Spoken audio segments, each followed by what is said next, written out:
Hi there, how's it going with you lads today? In this video, we're going to take a look at the victorious announcement that the City of London just lost 95 bankers as a result of Brexit, which, let's face it, is a minuscule amount of people. This has been jumped on by the likes of the Express, and the Evening Standard, whichever, I think it's the Evening Standard.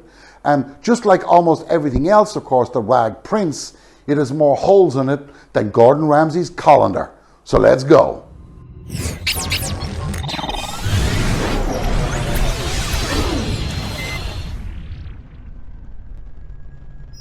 With headlines like, "Rejoiners won't be happy today," "Oh no, Britain taunts Europhile as damning report exposes the EU," "Oh my God, we're all screwed." You can hear the laughter, you can hear the cackling that will echo around the kitchen tables over the weekend.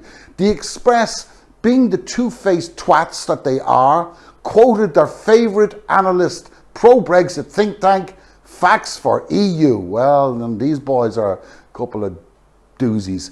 And the boyos have, and I'm quoting here, suggested that staying in the single market, a key argument put forward by the Europhiles in the 2016 referendum, would have been detrimental to the UK. Stupid.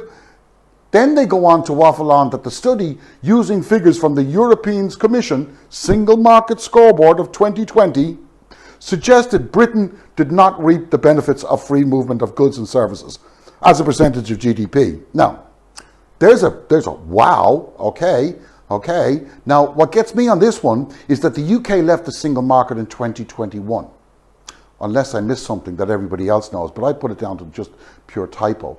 But the EU also knew what else was going on. You see, because that's not what the report said at all. But hey ho, why let the facts get in the way of a good good story?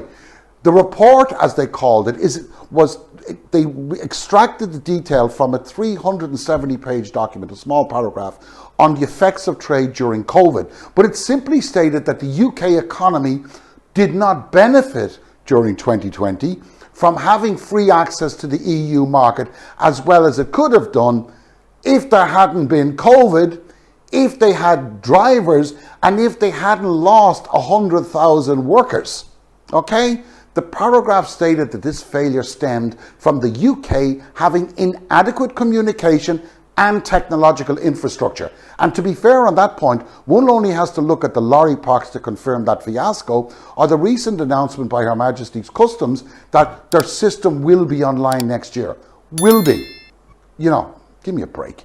And add to that fact, of course, that the UK has not got enough workers at the lower end of the pay scales, along with the drivers to haul the goods anyway. It hardly comes as a surprise to anybody that things got screwed up. However, as the song goes, the crap must go on, because the biggest contributor to the UK's economy is that retail sector. And the hardest hit since Brexit has been that retail sector. Why? Because many, if not the vast majority of EU citizens that were based in the UK, left as quickly as they could to get back to their own home countries during the pandemic. Okay? Their contact with the UK has been through the media, the mainstream media, and their remaining friends in the UK who perhaps were more settled. Okay? Now, what story do you think they would have heard from their mates? The mainstream media had such a polarizing effect. Foreigners, especially those from Romania, from Poland, from Hungary, and other less prosperous EU member states who were employed in the lower wage sectors, were made to feel unwelcome. So they simply jumped ship, claimed back the tax they had been paying, which they were entitled to do, and said, "Adios, baby, we're out of here," and they left.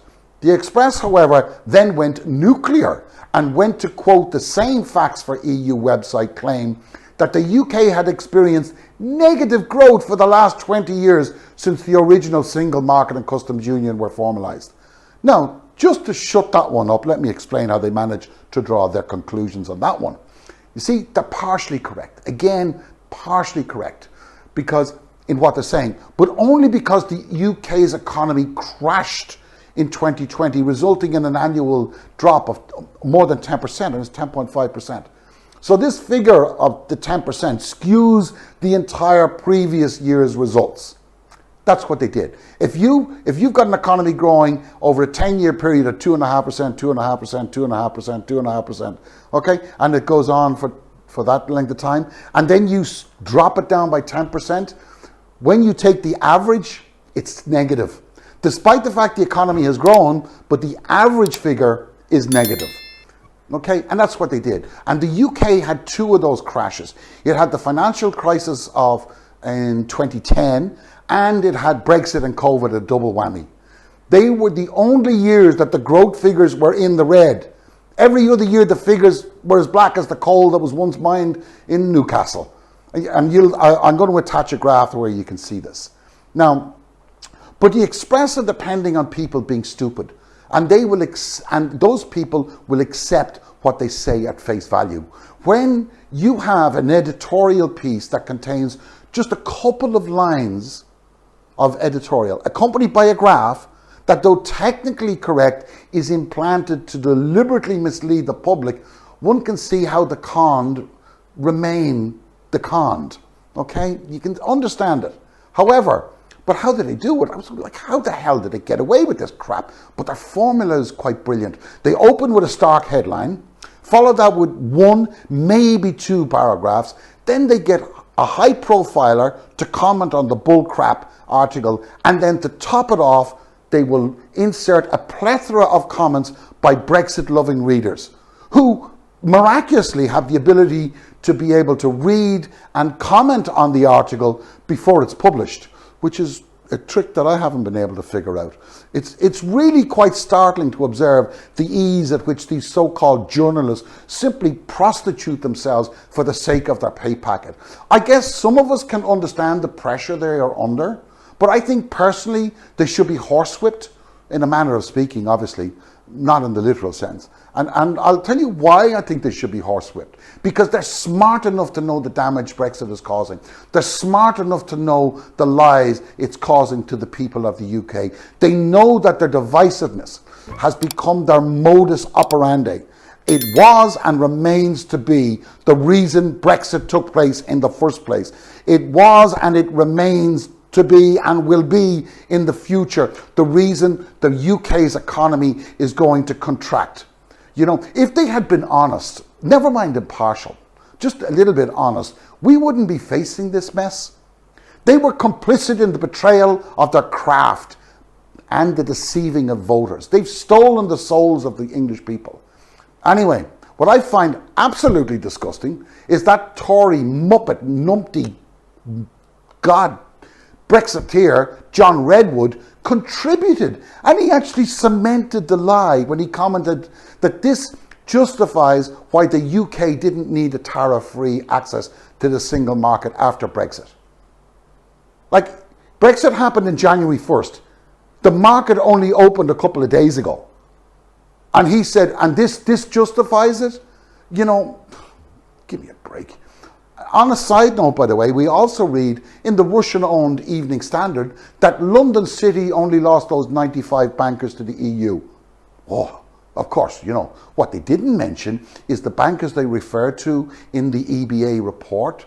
That's what they based their article on, the European Banking Association's study.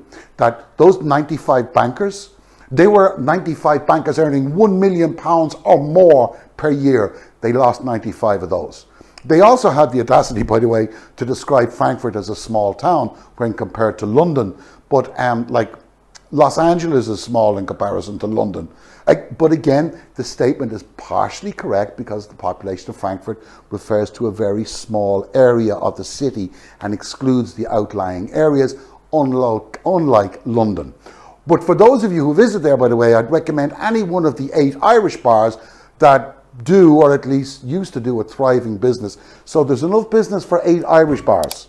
So it's not that small. So it's hardly a town, eh? Now, thank you for watching. And I really look forward to seeing you on the flip side. Thank you, Max, if you're watching this, and to all of you who supported the stream last night. Can't tell you how grateful I am. Thank you. You take care.